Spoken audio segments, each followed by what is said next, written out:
Hello guys, welcome to my channel R Study classes.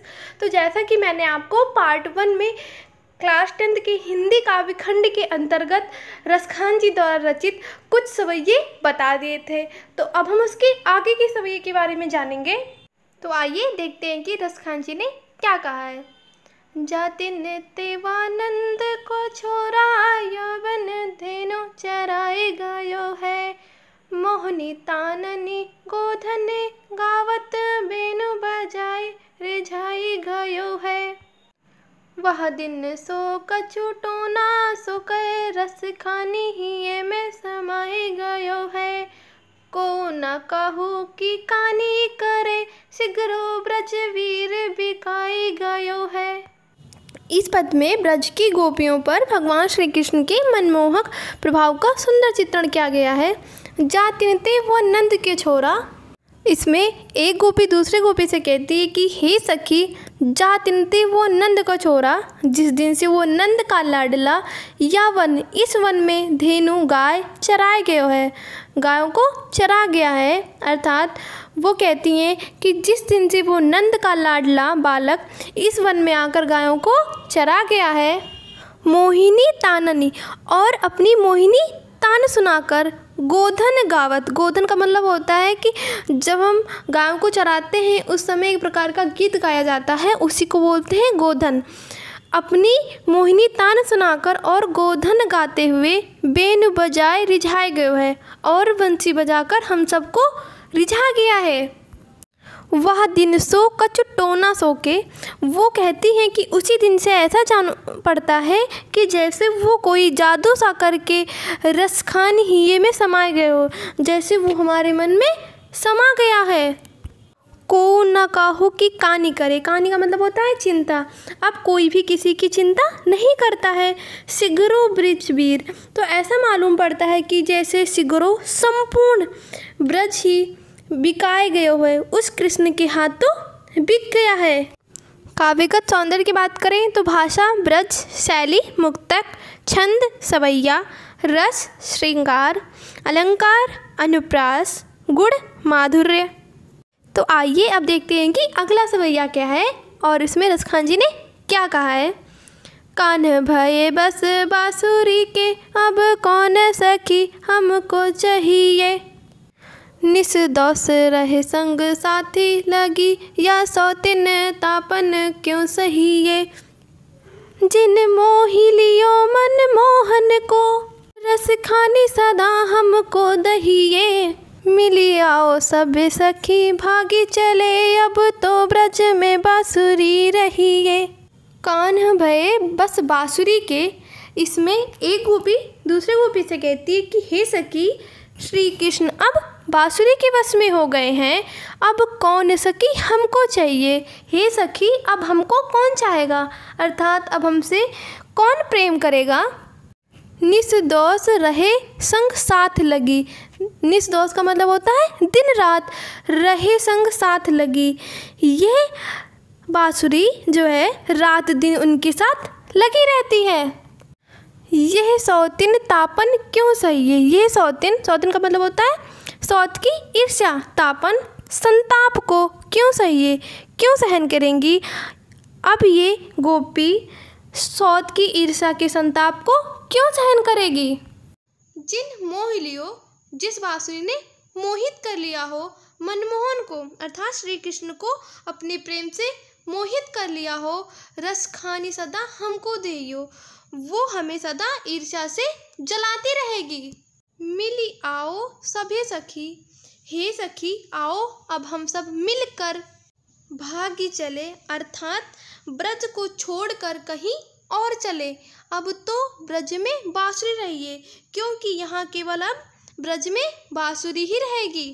कहने का आशय ये है कि बांसुरी ने श्री कृष्ण को अपने प्रेम से मोहित कर लिया है, अब हमारा ब्रज में रहना उचित नहीं है, इसलिए कहीं और चलते हैं। काव्यगत सौंदर्य की बात करें तो भाषा ब्रज, शैली मुक्तक, रस श्रृंगार, छंद सवैया, अलंकार अनुप्रास, गुण माधुर्य।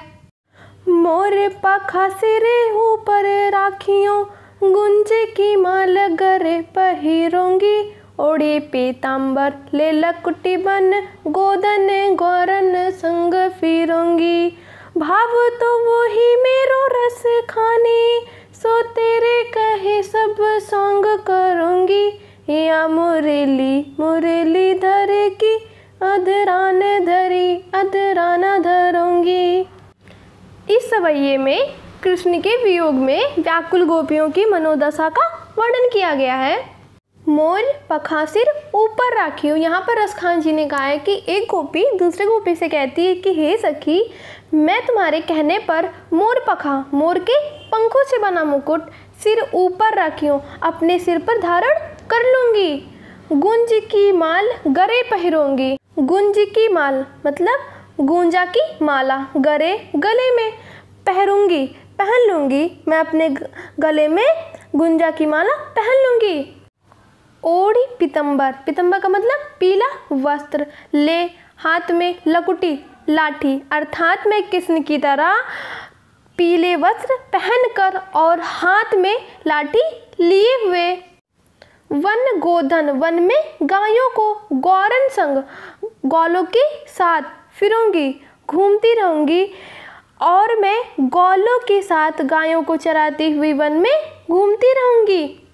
वो आपस में क्या कह रही हैं कि मैं तुम्हारे कहने से सिर पर मोर के पंखों से बना मुकुट धारण कर लूँगी, अपने गले में गुंजा की माला पहन लूँगी और कृष्ण की तरह पीले वस्त्र पहनकर और हाथ में लाठी लिए हुए गौलों के साथ गायों को चराते हुए वन में घूमती रहूँगी।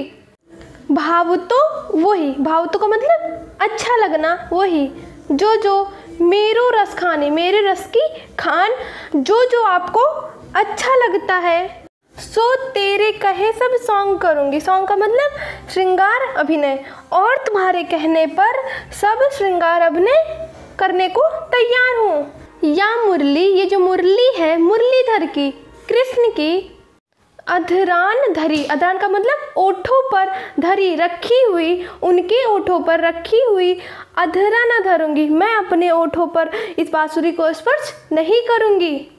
कहने का आशय ये है कि गोपी कहती है कि ये जो मुरली है ये श्री कृष्ण के साथ दिन रात रहती है और श्री कृष्ण उसे अपने ओठों पर लगाए रहते हैं और वो उस बांसुरी को अपना सौत मानती है, इसलिए वो अपने ओठों पर उसे लगाना नहीं चाहती है।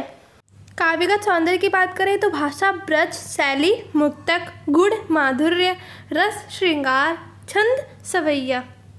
तो अभी तक हमने रसखान जी द्वारा रचित सवैये के बारे में जाना था और अब हम जानेंगे कवित्त। तो आइए अब हम देखते हैं।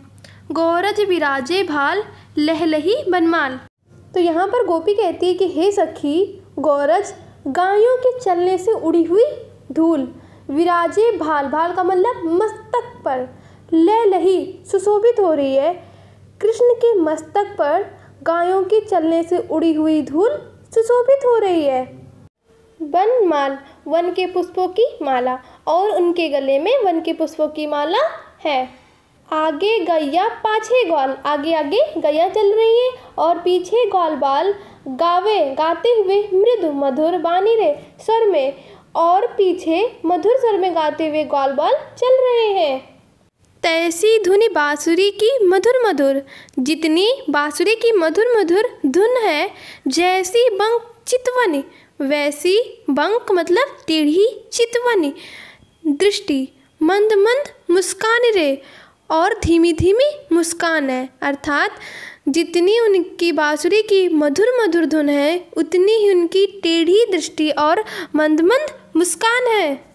कदम बिटप के निकट टटनी के तट, कदम मतलब कदम, बिटप वृक्ष के निकट पास, टटनी के तट मतलब यमुना नदी के किनारे, कदम वृक्ष के पास यमुना नदी के किनारे।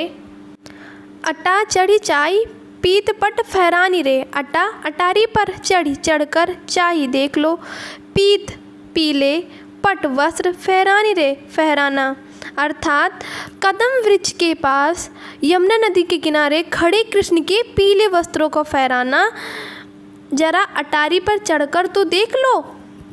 रस बरसावे मतलब प्रेम रस की वर्षा करना, तन तपनी शरीर की गर्मी, बुझावे नैन और नेत्रों की प्यास को बुझाना।